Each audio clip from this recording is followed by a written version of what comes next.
Hello and welcome. This is Intro to VISTA Gardens. If you're watching this video, then you may have recently rented a full or half garden plot, or perhaps you are considering joining the garden. We hope this video gives you most of the information you need to get started and is meant to be watched in addition to attending a new member orientation in person where you'll receive even more valuable information. The Village Institute for Sustainable Technologies and Agriculture, known as VISTA Gardens, is a 501c3 not-for-profit organization founded in 2008.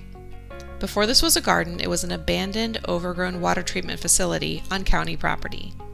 Through many hours of tireless volunteer work, the 3.31 acres have been transformed into the beautiful, thriving, sustainable garden park you see today.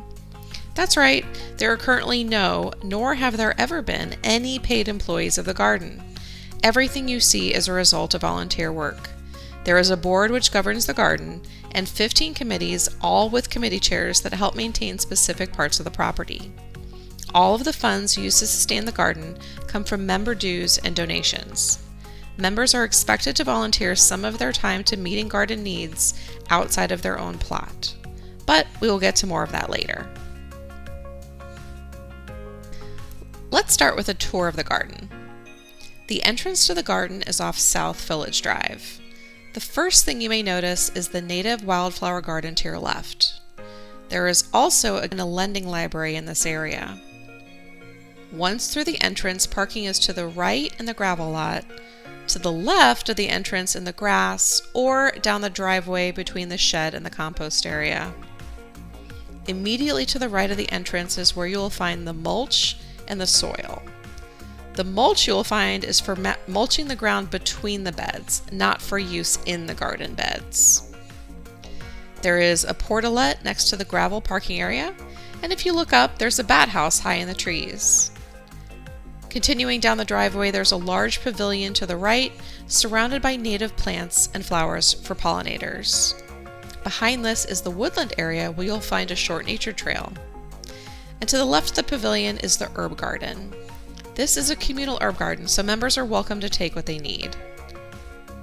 Behind the herb garden, you'll see the majority of the garden plots. And here we have the compost operation. You are encouraged to bring your own kitchen scraps from home and contribute to the compost. Check the posted sign for guidelines on what to bring.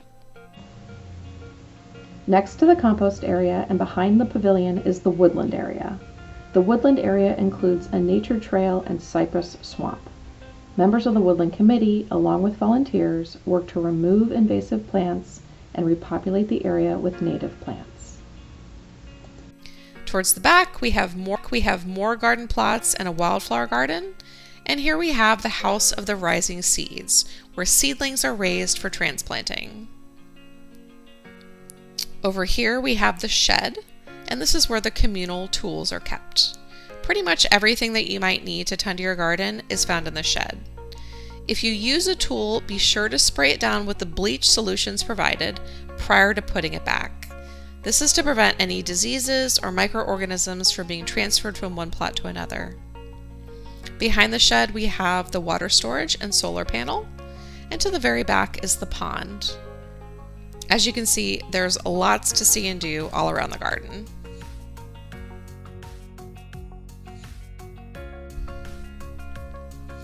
When you attend your in-person orientation and tour, you'll be given the codes to the front entrance gate and the shed. There is also the option to purchase a gate remote, and more information will be provided during your tour.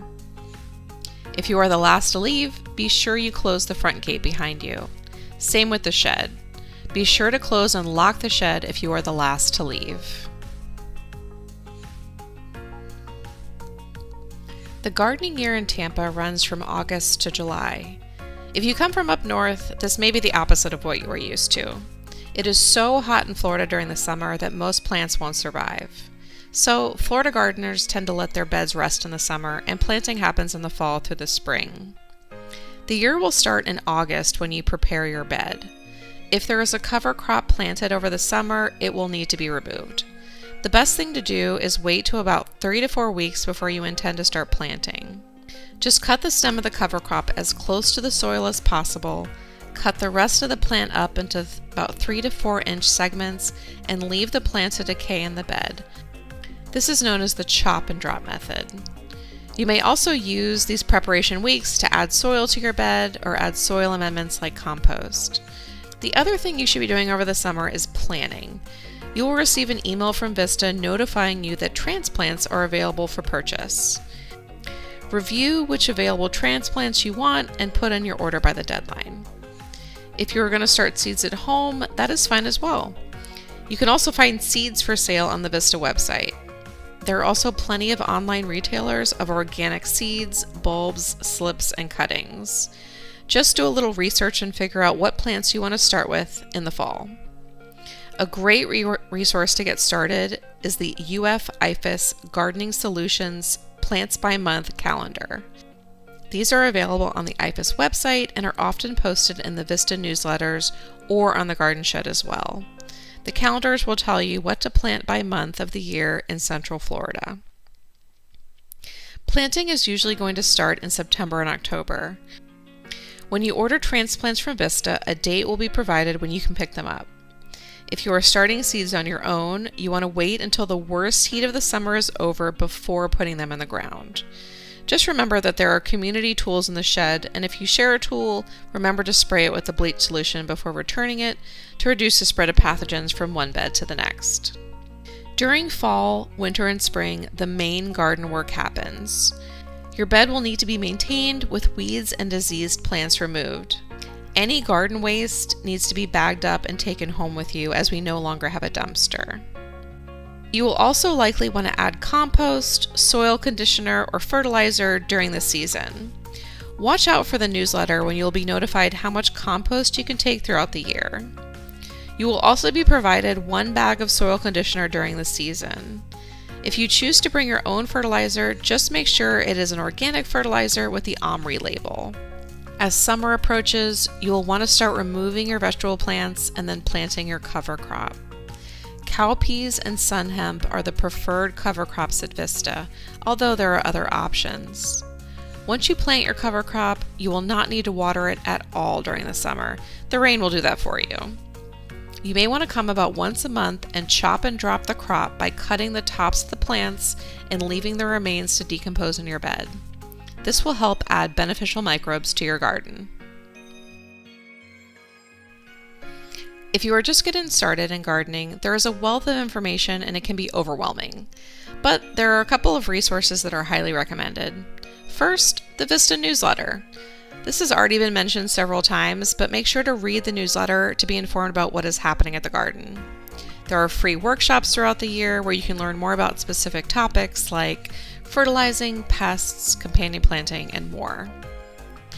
Next, the IFAS Edibles to Plant calendar. It is a best practice to preview the calendar for the entire year when you are doing your planning. Finally, the VISTA website. If you go to the Learn section on the menu, there is an abundance of information at your fingertips. Once you have planned what you might want to plant for the year, go to the Vegetable Information Sheet section. This will tell you detailed information about each plant, like the watering and fertilizing needs. Finally, don't be afraid to ask. If you are at the garden and have a question, just grab a nearby gardener and see if they have advice. Everyone is happy to help. One of the great things about being a garden member is all of the wonderful events and resources that come with your membership. However, because there are no paid employees at the garden, everything is provided via volunteer work, including from you. As a member, you are expected to join a committee and contribute to the committee. There are about 15 different committees you can join depending on your interest. Just check the new member paperwork or the VISTA website for a listing of committees. You are also expected to contribute at least 2 hours of volunteer work per month. This is outside of your own garden bed. You can volunteer by contributing to your committee or by signing up under the volunteer section of the VISTA website for regular events like Compost Fit. Your other main responsibility is being a good steward of the garden resources. This includes many of the things that were already mentioned in this video, including the use of organic fertilizer and pest control, using pest control methods sparingly to save our pollinators, sanitizing community tools after use, responsible water use, contributing household scraps to compost, ensuring the shed and gate are locked after use, keeping the area around your bed weed-free, and paying your yearly dues on time. When you join the garden, you will receive a new member orientation sheet with more details about committee memberships and responsibilities of the gardeners. Please review that document for more in-depth information. We have come to the end of the video, and wow, that was a lot of information. But that's the beauty of the video. You can always come back and refresh your memory. Also, if you haven't already, supplement this video by attending an in-person orientation to learn even more. We are so glad you decided to join this community. We hope you bring your family and friends to come and share the beauty of the garden. We hope that being more connected to the earth will lead to sustainability improvements in other aspects of your life. We hope that your garden is so abundant that you are pushing tomatoes and eggplants on your friends, coworkers, and random people you pass on the street. But most of all, we hope you enjoy being a member of VISTA Gardens. Thank you.